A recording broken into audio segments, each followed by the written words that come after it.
3 meses después de que mi esposa se esfumara durante un viaje a la nieve, la encontré en un bar. Reía con la cabeza apoyada en el hombro de su mejor amigo, Ross. «Gracias por esta idea, Ross. Me debes una», dijo con una sonrisa que antes me habría derretido. Esta es una historia ficticia. Todos los personajes, situaciones y eventos son inventados y no reflejan a personas reales ni promueven conductas reales. El relato aborda temas sensibles como manipulación emocional, infidelidad, venganza simbólica y conflictos psicológicos. Casi había olvidado lo que se sentía al ser libre. Sus amigos no paraban de servirle tragos preguntándole cuándo planeaba hacer su gran reaparición. Ella lo meditó con los ojos entrecerrados. «Tal vez en una semana, cuando ya esté completamente loco buscándome», respondió con un tono que me heló la sangre. Yo, escondido entre las sombras, la observaba disfrutar de su libertad recién descubierta. Saqué el teléfono y llamé a un contacto en el registro civil. «Necesito que declaren a Rachel legalmente fallecida», le pedí. «¿Vas a abandonar la búsqueda?», preguntó mi amigo, con voz titubeante. Levanté la vista hacia donde Rachel se acurrucaba contra Ross, sintiendo un sabor amargo en la garganta. «No hay nada que encontrar», respondí con la voz ronca. «¿Qué sentido tiene buscar a alguien decidida a esconderse?». Colgué y volví a mi cabina privada.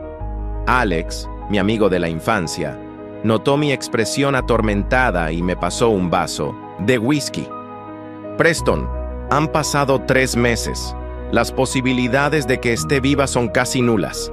Tienes que seguir adelante», dijo. Miré el líquido ámbar y lo bebí de un trago. El ardor me quemó los ojos, conteniendo las lágrimas. «Alex», pregunté tenso, «¿crees que alguien fingiría su propia desaparición solo para torturar a su esposo?». Me miró con una mezcla de pena y frustración. «¿Qué clase de pregunta enfermiza es esa? Solo un ser despiadado haría algo así. Estaría mejor muerta, de verdad». Me limpié los ojos, tomé mi abrigo y salí. «Tienes razón, necesito soltarla». La casa, como siempre, estaba en silencio. Durante esos 3 meses, ese silencio me aterrorizaba. Encendía todas las luces, preparaba su café favorito, dejaba su fruta preferida en la encimera, como si así pudiera engañarme y creer que aún estaba allí. No lo entendía. Si no me quería, ¿por qué no pidió el divorcio? ¿Por qué montar todo ese teatro de un accidente en la nieve? Me dejé caer en el sofá y tomé las 2 figuritas personalizadas con nuestras caras que decoraban la mesa de centro. Recordé el día en que me las regaló, apoyada en mí con una sonrisa pícara. «Así, cuando no esté, estos 2 te harán compañía», había dicho. Sus palabras de entonces se mezclaban ahora con las que acababa de escuchar. Preston solía ser agradable, pero después de casarnos fue como si se activara un interruptor. Nada de alcohol, nada de cenas frías, siempre regañándome por tonterías. Mi muerte será una buena lección para él. A lo mejor aprende a dejar de fastidiar. Ross le sirvió otro trago. «¿Ves? Yo soy mejor». «No», respondió ella. «Nosotros somos mejores. Llevamos años siendo amigos y nunca te he tratado así. Eres el mejor amigo que una chica podría pedir», dijo él, mientras bajo la mesa sus piernas se entrelazaban. El recuerdo me revolvió el estómago. Tiré las figuritas a la basura, agarré el teléfono y envié un mensaje grupal. «Rachel falleció en un accidente hace 3 meses. Habrá un servicio conmemorativo en una semana». Los mensajes no tardaron en llegar. «No han encontrado su cuerpo. ¿Cómo puedes hacer un funeral? Preston, ¿te has vuelto loco? ¿Y si no está muerta? Si Rachel regresa y ve su propio funeral, te matará. ¿Estás tratando de enfurecerla? Ya sabes cómo se pone cuando se enoja». Ignoré los primeros y respondí solo al último. «Está muerta. ¿Cómo va a enojarse un cadáver?». Dejé el teléfono a un lado y comencé a limpiar sus cosas. En 3 meses, casi no había estado en casa. El dormitorio seguía intacto. Abrí su armario y me quedé paralizado. Más de la mitad de su ropa había desaparecido. Solo quedaban prendas fuera de temporada. Una risa amarga escapó de mis labios mientras las lágrimas caían. Durante 3 meses, mientras yo vivía un infierno de esperanza y desesperación, durmiendo en mi auto al pie de una montaña helada, ella había estado aquí, llevándose sus cosas poco a poco. Revisé las grabaciones de las cámaras de seguridad en mi tableta. A principios de mes, Rachel, del brazo de Ross, entrando a nuestra casa. Salieron 2 horas después, ella con los brazos llenos de ropa. A mediados de mes, Ross cargándola en brazos, como si fuera su novia. No se fue hasta la mañana siguiente. Hace 2 noches, ambos entrando a escondidas en la oscuridad, saliendo justo después del amanecer. Todo ese tiempo, yo estaba a kilómetros de distancia, buscando entre terrenos peligrosos, gritando su nombre hasta quedarme sin voz. Lloré. No por ella, sino por mí, por el idiota que había sido, que se entregó por completo a alguien tan cruel mientras yo no dormía de la preocupación. Ella estaba aquí, con su mejor amigo, durmiendo en nuestra casa, probablemente en nuestra cama. Apreté los puños hasta que los nudillos se pusieron blancos. La rabia hervía dentro de mí. En ese momento el teléfono sonó. No quería contestar, pero el llamado era insistente. Respiré hondo y miré la pantalla. Era su tía. Tía Evelyn, ¿está todo bien? Rachel no está muerta, dijo sin rodeos. Un segundo después, un video apareció en mi pantalla.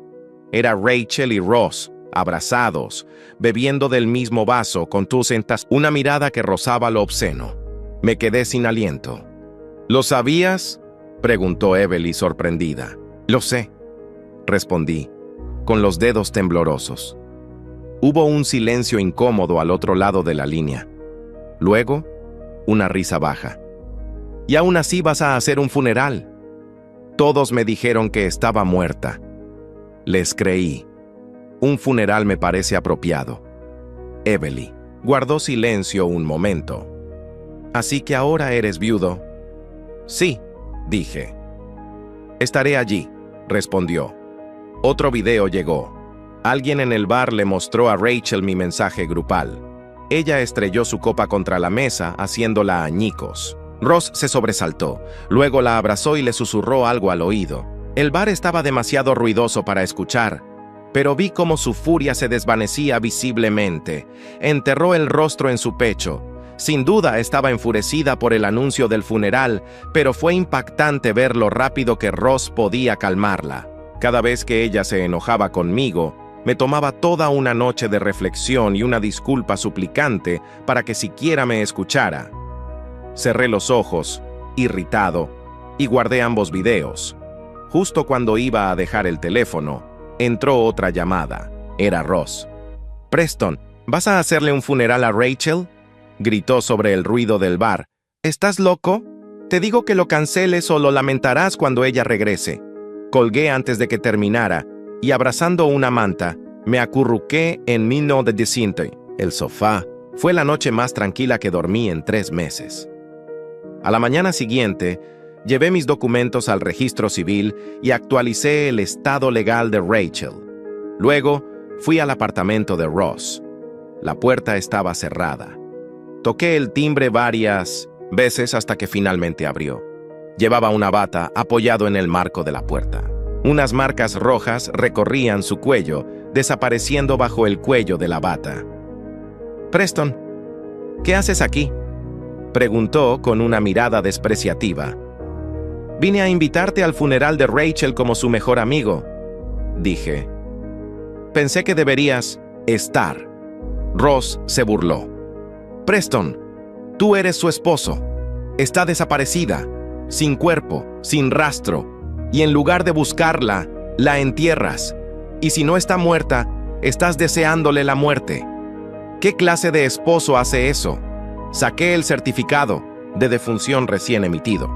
Ha estado bajo la nieve 3 meses. No pude encontrarla, así que la declaré muerta, dije, con una sonrisa sin humor. Además, ¿no fueron ustedes los que me dijeron que siguiera adelante? Cuando se difundió la noticia, me desmayé. Desperté a la mañana siguiente, rodeado de los amigos de Rachel, todos con rostros solemnes. Preston, el área donde desapareció es traicionera. Es casi imposible encontrar a alguien, dijo uno. Sí, es demasiado peligroso. No puedes subir allí, añadió otro. Los ignoré. Reservé un vuelo, contraté un equipo de rescate y desaparecí en las montañas durante 2 semanas, buscando sin descanso. No me di cuenta entonces, pero ahora lo recordaba. No había verdadera preocupación en sus ojos, solo un destello de diversión. Mientras estaba allí, un fuerte estruendo vino desde dentro del apartamento de Ross. Su rostro palideció. «Preston, ni se te ocurra hacer una locura», me amenazó. «Rachel no te lo perdonará cuando regrese». Lo ignoré. Ross me lanzó una mirada furiosa y me cerró la puerta en la cara. Se escuchaba una acalorada discusión al otro lado. Sabía que enterarse de que su identidad legal había sido borrada era suficiente para alterar a Rachel, pero no me encontraría. Había estado desaparecida 3 meses. Era justo que yo también desapareciera unos días. Tomé mi maleta, ya empacada, y le pedí a Alex que reservara una habitación de hotel por 1 semana a su nombre. Durante los días siguientes, mis únicas actividades fueron organizar el funeral y esconderme en mi habitación. Cuando Alex vino a visitarme, traía una gran sonrisa. «Escuché que alguien te está buscando. Ha estado recorriendo toda la ciudad. Al parecer, vio el informe de persona desaparecida en la televisión», dijo, señalando la pantalla con una sonrisa pícara. «Que lo haga. Si no quiero que me encuentren, no me encontrará». Ella había dicho que solo reaparecería cuando yo perdiera la cabeza buscándola. ¿Por qué tanta prisa ahora? «Bien merecido», escupió Alex. «No entiendo. ¿Cómo puede existir una mujer tan venenosa?» «Basta», lo interrumpí. «Hoy es el funeral de mi esposa. Debería estar triste». Fui al baño y me observé en el espejo. No me había afeitado ni peinado. Parecía destrozado por el duelo. Perfecto. Tras confirmar con Alex que mi aspecto era lo suficientemente devastado, fuimos a la funeraria. En el camino, le entregué una memoria USB con los videos de Rachel. «Reprodúcelo cuando te dé la señal», le indiqué. Solo entonces envié un mensaje grupal con la dirección. Evelyn fue la primera en llegar.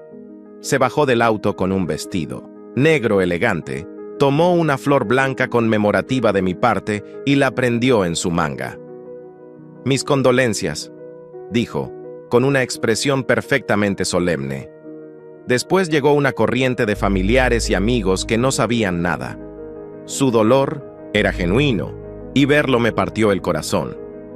«Rachel, mira cuántos corazones has roto con tu jueguito. Hoy empezarás a pagar por eso». Luego llegaron sus mejores amigas. Tenían el rostro pálido, las manos temblorosas al tomar las flores blancas que les ofrecía. Finalmente, una de ellas me apartó. «Preston, detén esto. Rachel no está muerta. Ha estado volviéndose loca buscándote. ¿No has visto las alertas de persona desaparecida en la televisión?», parpadeé, forzando unas lágrimas. «No trates de consolarme. Sé que fue Rose quien las publicó. Ella se fue. No puedo vivir con la esperanza de que siga viva». Iba a decir algo más, pero le hice una señal a Alex, quien rápidamente la condujo a su asiento. Cuando pareció que la mayoría de los invitados había llegado, me acerqué al podio y toqué el micrófono. «Gracias a todos por venir hoy a llorar la pérdida de mi amada esposa», dije. Mis palabras fueron interrumpidas por un grito furioso desde el fondo de la sala. «Preston, te has vuelto loco. Te dije que Rachel no está muerta». Era Ross con los ojos ardientes de rabia. «¿Qué clase de esposo eres? Han pasado solo 3 meses desde que desapareció y estás haciendo un funeral sin siquiera encontrar el cuerpo. No lo permitiré». Escaneé la entrada tras él. Ninguna señal de Rachel. Ni siquiera ahora se atrevía a mostrarse. Lo miré desde el podio, con voz fría. «No lo permitirás. ¿Y quién eres tú para no permitirlo?», Como tú mismo dijiste, soy su esposo. Los ojos de Ross se agrandaron, llenándose de lágrimas. ¿Cómo puedes ser tan cruel? Rachel te amaba con todo su corazón y tú simplemente la declaras muerta. ¿Y si no está muerta? Mi mirada descendió a la marca de mordida visible en su cuello. Una pequeña sonrisa apareció en mis labios. Aunque no esté muerta, una esposa infiel no merece mi tiempo. Mientras esas palabras quedaban en el aire, hice una señal para que seguridad lo escoltara a su asiento y continué con el servicio. Apenas abrí la boca para hablar de nuevo cuando una figura demacrada, desaliñada, apareció en la puerta. «Cariño, no estoy muerta», dijo Rachel con la voz entrecortada por la emoción. «He vuelto, cariño. No estoy muerta. He vuelto». Las palabras de Rachel resonaron en la sala como un trueno. Todos se giraron hacia ella. Su cabello, antes perfectamente peinado, ahora caía en mechones desordenados. Llevaba un abrigo ajado que claramente no era suyo, con los botones mal abrochados, como si se lo hubiera puesto a toda prisa. Sus mejillas estaban rojas por el frío o quizá por la vergüenza. Yo no me moví. Clavé los ojos en ella sin emoción. Durante un instante, el mundo pareció congelarse. Luego, las voces comenzaron a elevarse. Sus amigas sollozaban de alivio. Algún familiar murmuraba, «¿Cómo es posible? ¿Y Evelyn?» Evelyn solo la miraba, con una tristeza que me hizo apretar la mandíbula. «Esto no puede ser real», dijo alguien en voz baja. Rachel dio un paso hacia adelante, los ojos fijos en mí, ignorando a todos. «Preston, ¿no tienes nada que decirme?», preguntó. Bajé la vista al podio. Respiré hondo, sintiendo el leve temblor de mis dedos aferrados al borde de madera. Luego levanté la mirada y hablé con claridad. «El funeral continúa». Un murmullo de shock recorrió la sala. Rachel parpadeó como si no hubiera entendido. «¿Cómo puedes? ¡Estoy viva!». «No para mí», respondí. Rachel dio otro paso, pero los guardias de la funeraria se interpusieron con firmeza. No hubo violencia. Nadie la tocó, pero su presencia no era bienvenida. «Esto es una locura». «¡Soy tu esposa!», gritó con la voz rota. «Nadie se acercó a ayudarla. Mi esposa murió hace 3 meses en una montaña. Lo que eres ahora, no lo sé, pero no tienes lugar aquí». La emoción en su rostro se transformó en incredulidad y luego en una súplica silenciosa. Pero no me inmuté. Una parte de mí sentía que estaba viendo un acto. Otra parte, más oscura, disfrutaba del espectáculo. Uno de los asistentes se acercó con cortesía y la condujo hacia la salida. Rachel se resistió un momento, luego se dio por vencida. Cuando cruzó la puerta, giró la cabeza una última vez. Nos miramos. Vi algo en sus ojos que no esperaba. Miedo. La puerta se cerró. Durante unos segundos, nadie habló. Luego, Evelyn se levantó y se acercó al podio. Se colocó a mi lado, rozando mi brazo. «¿Quieres que diga unas palabras?», preguntó. Negué lentamente. Tomé aire y miré al público reunido. «Gracias por venir hoy a despedir a Rachel», dije con calma, como si nada hubiera pasado. Lo que vimos hace unos minutos fue algo difícil de explicar, pero no cambia lo esencial. Mi duelo sigue siendo real. Algunos agacharon la cabeza. Otros me observaban en silencio, incapaces de juzgarme. La ceremonia continuó, pero ya no era sobre Rachel. Era sobre mí.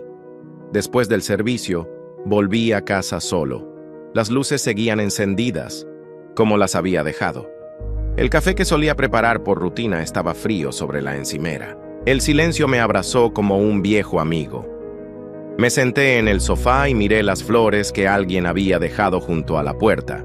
Flores blancas, funerarias, puras, las mismas que Rachel había rechazado. No sabía qué pasaría ahora. Solo sabía que, por primera vez, no tenía miedo de mirar hacia adelante porque ella había vuelto. Pero yo ya no era el mismo. Desperté al amanecer con el sonido apagado del televisor aún encendido. Había estado reproduciendo en bucle el noticiero local, donde la noticia de Rachel irrumpiendo en su propio funeral ya había comenzado a circular como una broma de mal gusto. Pero no era una broma. Era mi vida. Apagué el televisor. Tomé mi maleta, ya lista desde la semana anterior, y salí sin mirar atrás. No le dejé notas a nadie, solo envié un mensaje breve a Alex. Desaparezco por unos días. No le digas a nadie dónde estoy. Minutos después, estaba en la carretera con dirección al norte. No tenía un destino definido, solo un lugar donde el silencio fuera más fuerte que los recuerdos.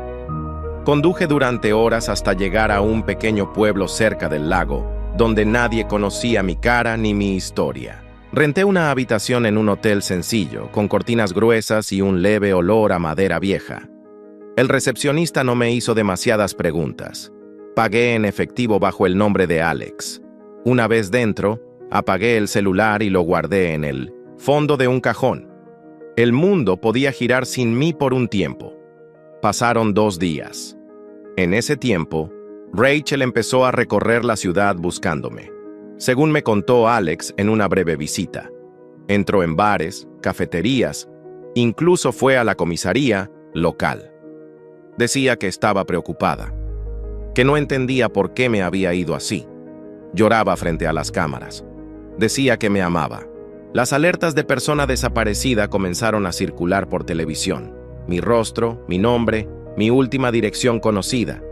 Vi uno de esos anuncios por casualidad en el televisor del comedor del hotel. Lo apagué.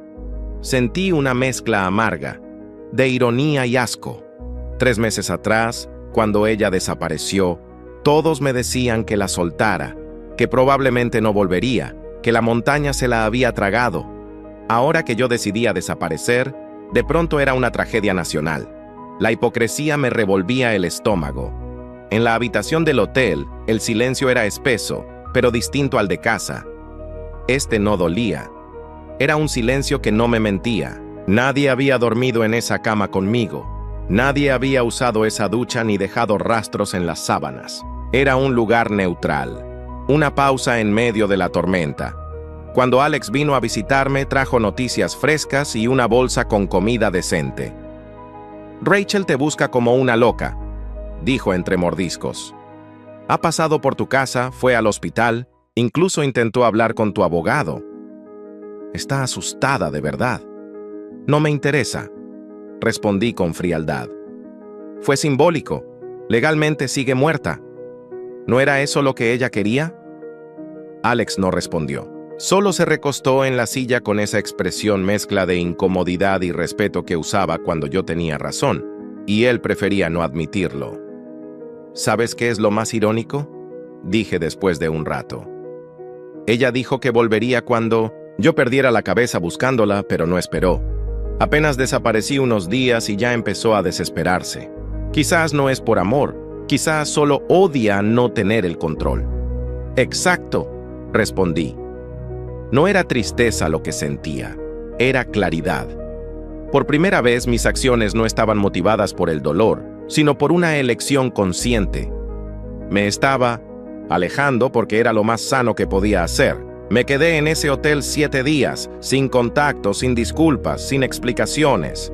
Cuando finalmente encendí el celular, había más de 80 llamadas perdidas de Rachel, decenas de mensajes de sus amigas, de su abogado, de familiares que nunca me habían llamado en los 3 meses en que ella estaba desaparecida. Lo ignoré, todo excepto un correo breve, sin asunto, solo con un archivo adjunto, un video.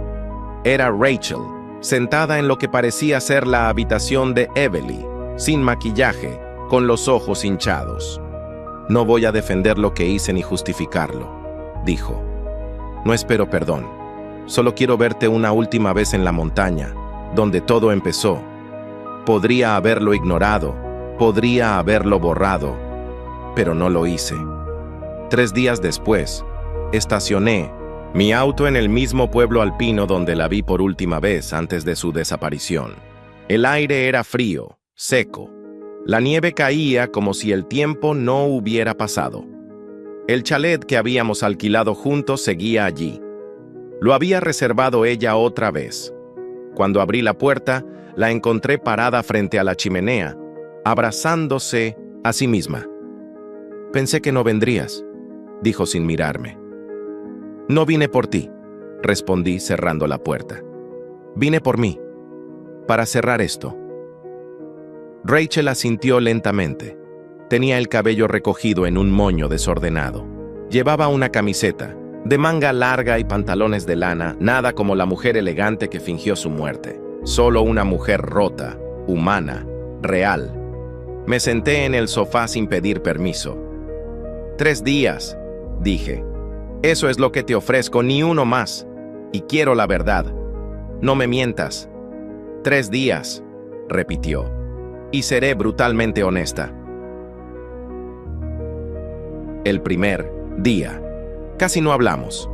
Cocinamos por separado, cenamos en silencio. El fuego crujía en la chimenea, pero no calentaba la distancia entre nosotros. Dormimos en habitaciones distintas. No hubo preguntas, solo miradas que no se encontraban. El segundo día, comencé a hablar. Le conté cómo fue buscarla durante semanas en el hielo, entre cuerpos sin nombre, con perros, con helicópteros, con la esperanza como castigo. Le hablé del café frío cada mañana, de las figuritas en la mesa, de la fruta podrida que seguía comprando por costumbre. Le dije todo, sin levantar la voz, sin llorar, como quien describe una pesadilla que dejó de doler. Ella escuchó sin interrumpir. A veces cerraba los ojos, a veces se mordía los labios. Cuando terminé, preguntó, ¿me odias? No, respondí. Odié cómo lloraba en su habitación. No fui a consolarla. El tercer día, por fin, me contó su versión.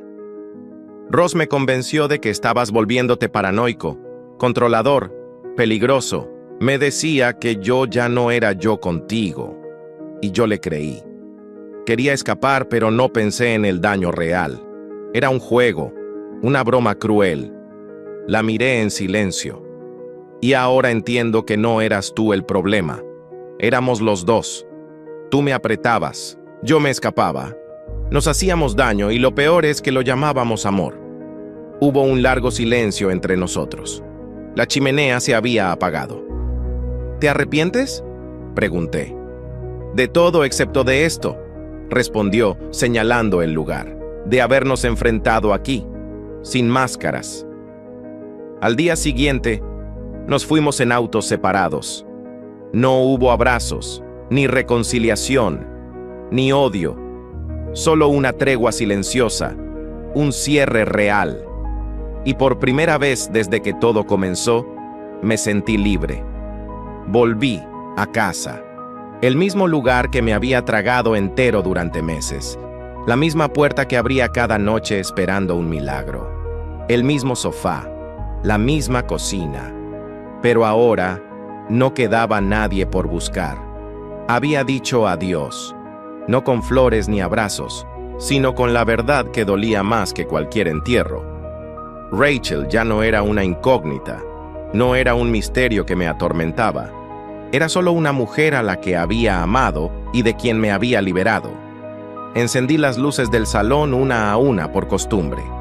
Ya no lo hacía para fingir que ella seguía allí, sino porque el silencio aún tenía filo. Era menos punzante, sí, pero no del todo inofensivo. Esa noche dormí en nuestra antigua cama por primera vez desde que fingió desaparecer. Las sábanas olían a cerrado, pero ya no olían a ella. Todo estaba tal como lo dejé antes de ir a las montañas por última vez.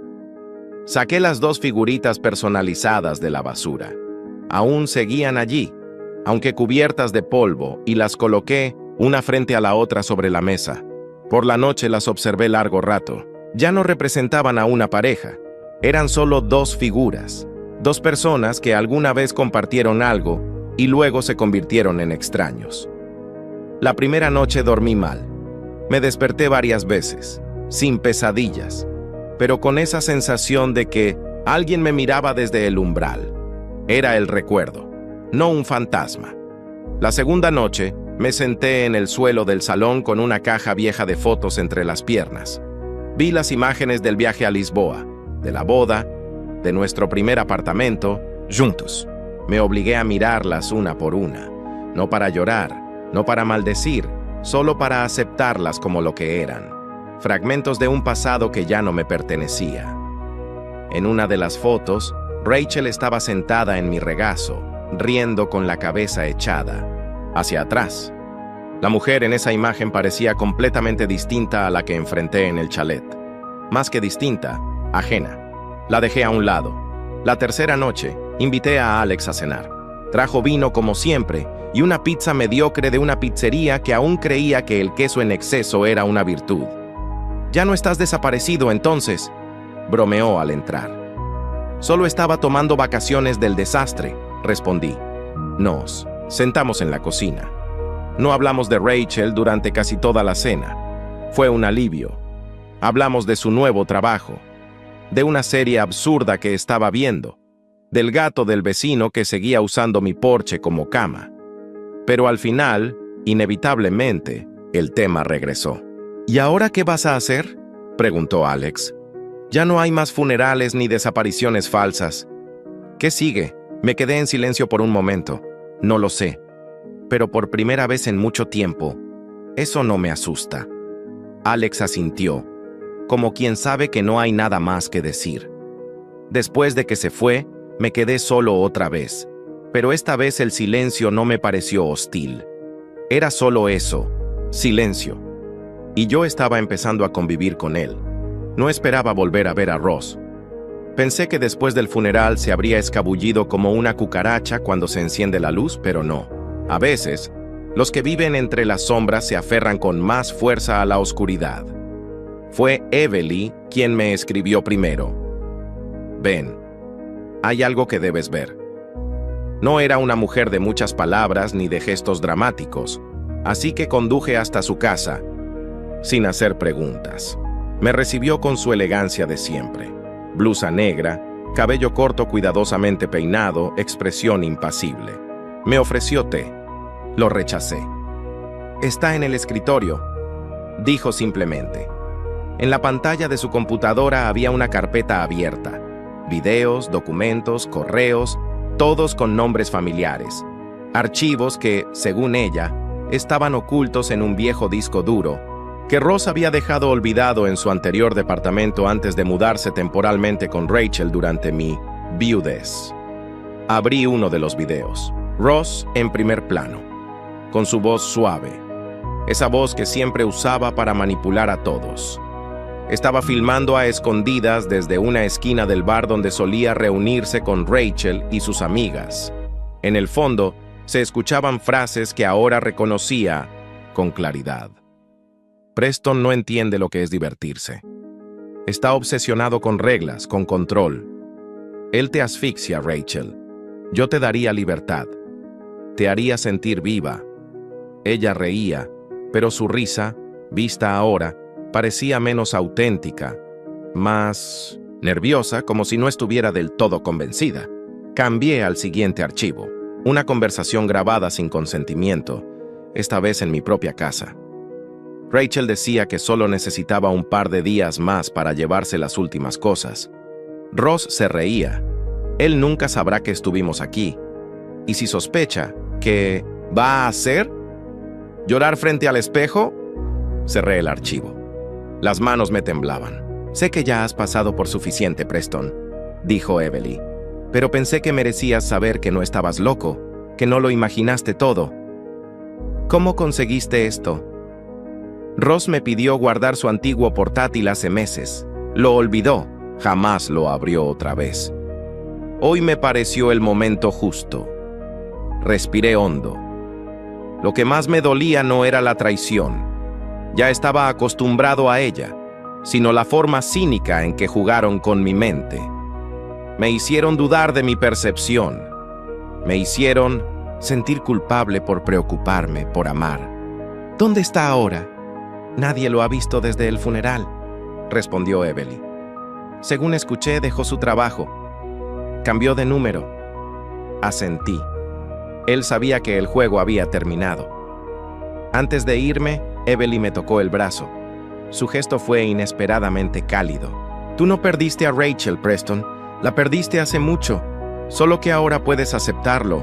Me fui con los archivos en una copia, no para vengarme ni para chantajear, solo para tener una prueba física de que mi dolor tenía raíz, que no fue un invento, que no fui débil, fui engañado. Al llegar a casa, encendí el televisor. Rachel seguía dando entrevistas, más humildes, pidiendo perdón públicamente, pero no hablaba de Ross, no lo nombraba. Lo borró de su historia como si él no hubiera existido. Eso me sorprendió. Apagué la televisión, me senté en el sofá y pensé. Comprendí que Rachel también había sido una víctima, no del todo inocente, pero manipulada, seducida por alguien que supo cómo encontrar sus inseguridades y transformarlas en armas. Yo solo había sido el daño colateral, y esta vez no pensaba quedarme en ruinas. Era sábado por la mañana, y el sol se colaba tímido entre las persianas. El aire tenía ese olor que solo existe en casas que han dejado de esperar a alguien. Por primera vez no me molestó. Desayuné solo, sin prisa, sin televisión encendida, sin notificaciones. Ni siquiera revisé si Rachel había dado otra entrevista. Ya no importaba. La verdad estaba completa en mi escritorio, comprimida en una carpeta rotulada con un nombre que ahora apenas merecía mi desprecio: Ross. Pasé el resto del día haciendo lo que había evitado durante meses: limpiar, pero no una limpieza superficial. Me deshice de todo: fotografías, objetos compartidos, souvenirs de viajes. Guardé algunas pocas cosas en cajas, más por cortesía que por necesidad. Había prendas de Rachel que aún no había notado que estaban allí, escondidas en el fondo del armario como restos de una vida anterior. Las doblé con calma, sin rencor, y las coloqué en una caja de cartón. La etiqueté con una sola palabra: pasado. La dejé junto a la puerta.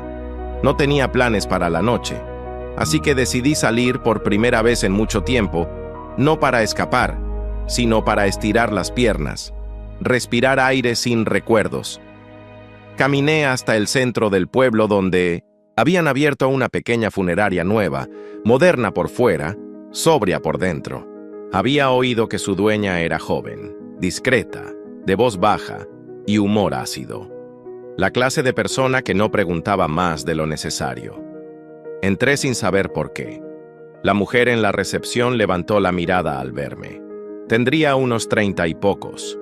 Piel clara, cabello castaño liso recogido en una trenza larga. Llevaba lentes de armazón fina y una expresión tranquila, casi cónica. ¿En qué puedo ayudarte?, preguntó con voz pausada. No lo sé exactamente, respondí. Supongo que estoy de visita. ¿Vas a morir pronto o vienes a despedir a alguien?, preguntó con voz directa. La pregunta me sacó una sonrisa involuntaria. Siempre eres así de directa, dije. Solo con los que parecen demasiado serios, respondió, girando su silla. Me llamo Elena. Tú, Preston, asintió como si hubiera confirmado una suposición interna. Bueno, Preston, si no viniste a morirte ni a llorar a alguien, podrías al menos tomarte un café.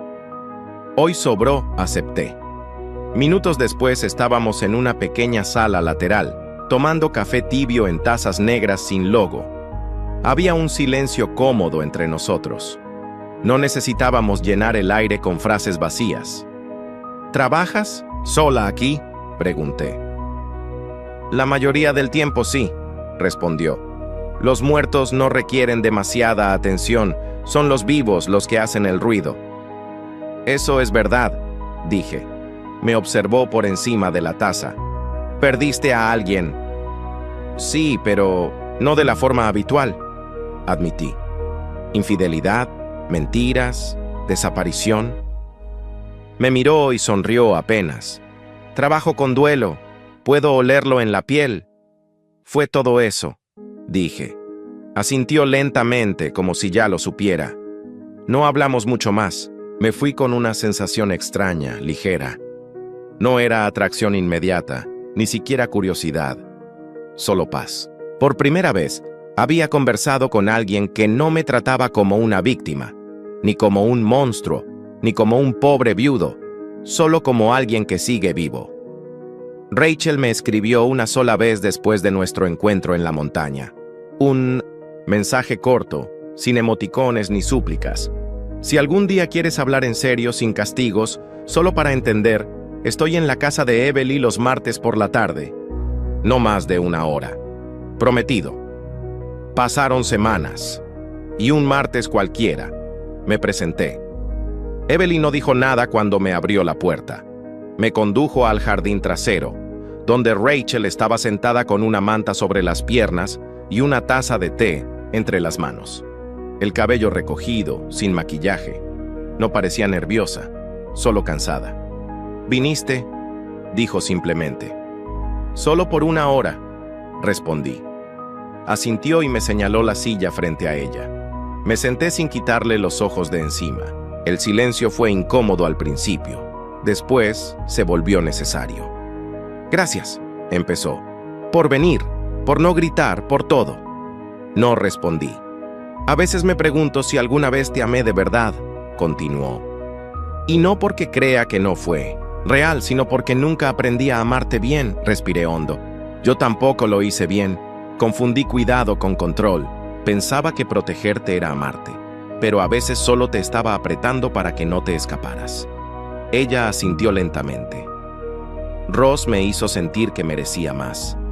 Me hizo pensar que tú me estabas quitando algo que en realidad yo nunca había sabido manejar. Libertad». «Sí», dijo bajando la mirada. «Pero al final me di cuenta de que con él tampoco era libre, solo era otra versión de la misma prisión disfrazada de fiesta». Me incliné hacia adelante. «¿Por qué no pediste el divorcio?». «Porque entonces hubiera tenido que admitir que estaba huyendo», respondió. «Fingir mi muerte era más fácil, más dramático, más eficaz. Egoísta, estúpido. Lo sé. No fue solo egoísta, Rachel. Fue cruel. Me hiciste creer que estabas muerta.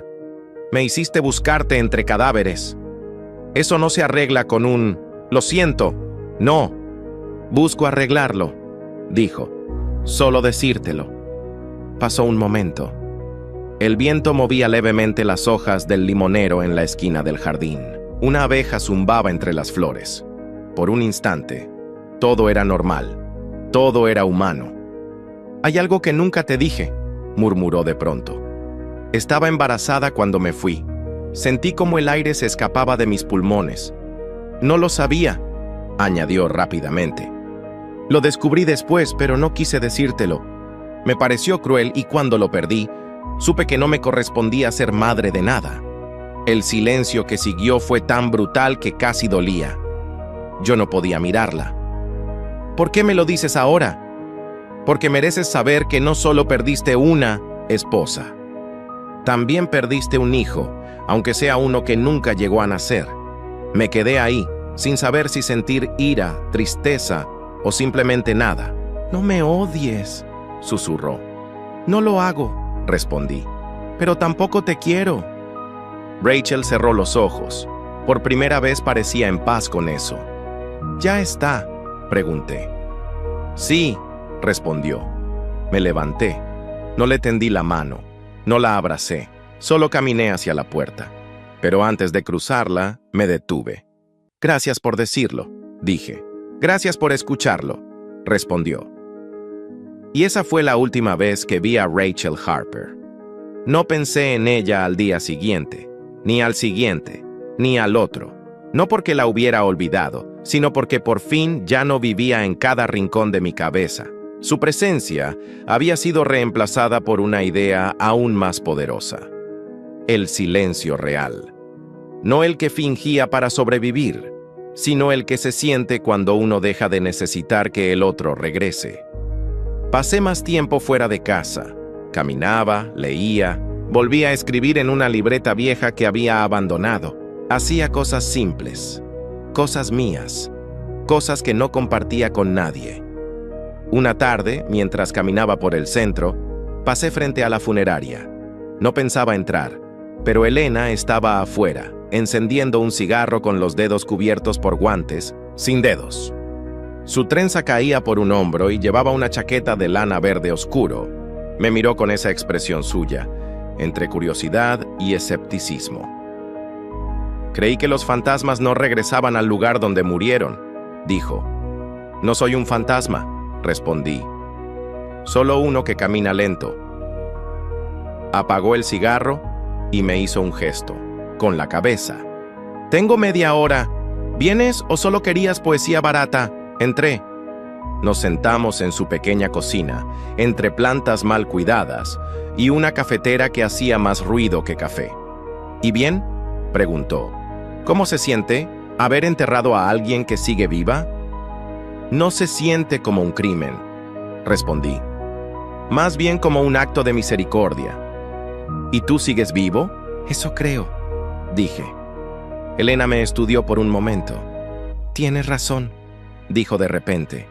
Una charla que daré en una biblioteca sobre cómo hablar de la muerte sin parecer un psicópata. ¿Quieres venir? Es una cita, repliqué. Es una charla, respondió. Si después se convierte en cita, no será culpa mía. Sonreí.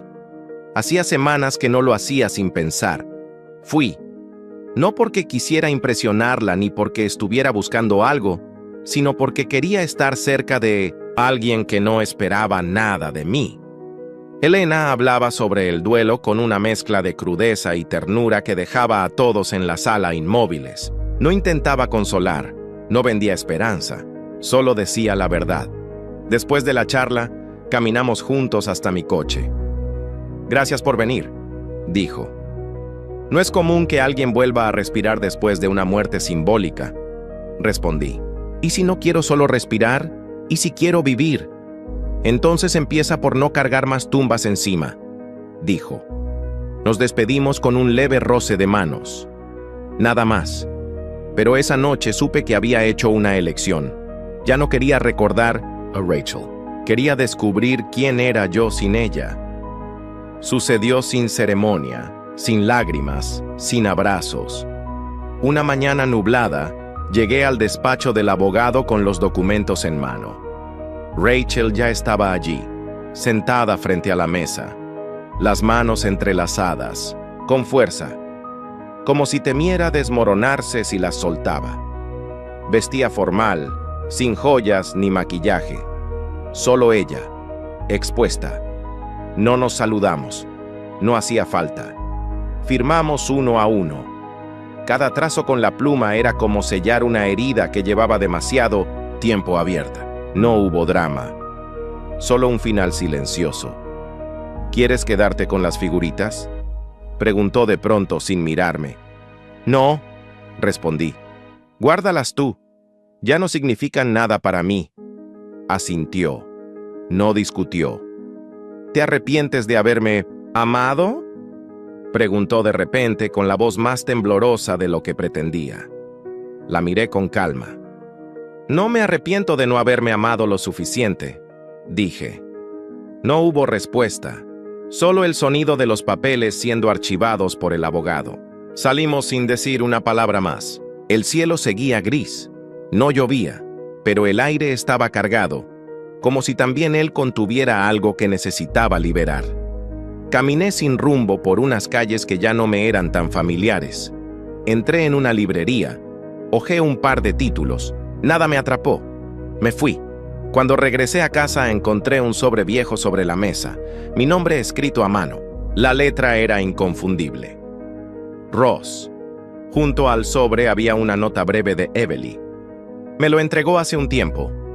Dijo que era para ti si alguna vez lo querías leer. Dudé. Mis dedos se quedaron suspendidos sobre el papel. Al final, lo abrí. Preston.nunca. Fui tu amigo. Lo sabes. Creo que siempre lo supiste. Envidiaba tu vida, la calma, la casa, la forma en que Rachel te miraba como si fueras su centro de gravedad. Quise convencerla de que yo era mejor, más libre, más divertido, pero solo quería destruir lo que tú tenías, porque yo no sabía construir nada por mí mismo. Te hice dudar de ti. Te hice sentir culpable por preocuparte, por amar demasiado. Y ahora que todo ha terminado, solo quedo yo. Con nada. Tal vez me odies. Está bien, lo merezco. Pero solo quiero que sepas esto. Nunca fuiste débil, fuiste traicionado. Sí, pero seguiste de pie y eso me destruyó más que cualquier castigo que pudiera haber planeado. Cerré la carta con las manos temblorosas. No por rabia ni por tristeza, solo por un peso inmenso que de pronto ya no me pertenecía. No la guardé, tampoco la quemé. La dejé sobre la mesa junto con un manojo de llaves viejas que Rachel había olvidado. No necesitaba más recordatorios. Esa noche pasé por la funeraria. Elena estaba acomodando unas flores marchitas en una caja. Llevaba el cabello suelto por primera vez, una bufanda gris colgando sobre su abrigo. Al verme, alzó una ceja. «Día difícil», dijo. «Día final», respondí. Asintió sin más. «Entonces merece...». Nos sentamos en su pequeña cocina. No hablamos del pasado. No hubo menciones de nombres ni preguntas. El silencio, por primera vez en mucho tiempo, no dolía. Era libertad. Pasó un año. Un año sin funerales falsos, sin rastros en la nieve, sin figuras rotas ni llamadas fantasma.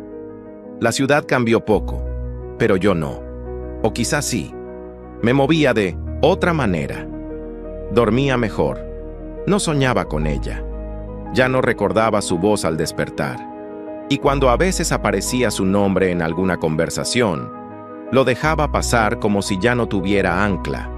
Mi vida había encontrado otra forma de existir. Elena y yo no nos enamoramos como en las películas. No hubo fuegos artificiales ni escenas en la lluvia, solo cenas largas, caminatas sin prisa y un acuerdo tácito. Ninguno de los dos salvaría al otro, pero podíamos acompañarnos sin hacernos daño. Abrimos juntos un pequeño negocio. No fue planeado. Una amiga de Elena, que trabajaba en una asociación de desaparecidos, nos habló de personas que querían despedirse de quienes nunca habían sido encontrados. Padres, hermanos, parejas, gente sin cuerpo, pero con duelo. Creamos algo distinto, un espacio discreto, íntimo, sin cruces ni lápidas, solo memoria, respeto, silencio. Hacíamos rituales personalizados, pequeños altares, homenajes, ceremonias, sin religión ni espectáculo. Lo llamamos el vivo entre los muertos. Y funcionó, no por el nombre ni por la estética, sino porque era real. No prometíamos consuelo, solo acompañamiento. Una tarde, mientras organizaba unas velas en la sala principal, una mujer se acercó al mostrador. Tenía el rostro afilado por la tristeza y sostenía una fotografía arrugada en la mano. Era joven, unos 30, cabello oscuro, recogido. Me miró con ojos desgastados. «Quiero enterrar a mi exmarido», dijo en voz baja. «Desapareció hace años, pero ya no puedo seguir esperándolo. Necesito cerrar». Le pedí que tomara asiento. Hablamos por más de una hora, escuché su historia, no juzgué. Cuando se fue, me dejó la foto y un papel con unas palabras para leer durante la ceremonia. Elena entró en la sala y encontró la imagen sobre la mesa. «¿Quién es?», preguntó. «Alguien que no volvió», respondí. «Como tantos». Asintió. Se sentó frente a mí. «¿Tú sabes a quién enterraste aquel día?», dijo. Pensé un momento. A una ilusión, a un ideal, a un amor que se volvió jaula. Y ahora la miré. Tomé su mano sin apretar. Ahora entierro lo que duele y lo que queda lo cuido. Afuera, la tarde caía con lentitud. La luz entraba por los ventanales, dorada y suave. Las flores frescas llenaban el aire de un aroma tenue. No había música. No hacía falta. Me levanté, encendí una vela más y observé la llama por un momento. La vida no volvió a ser la misma. Fue mejor.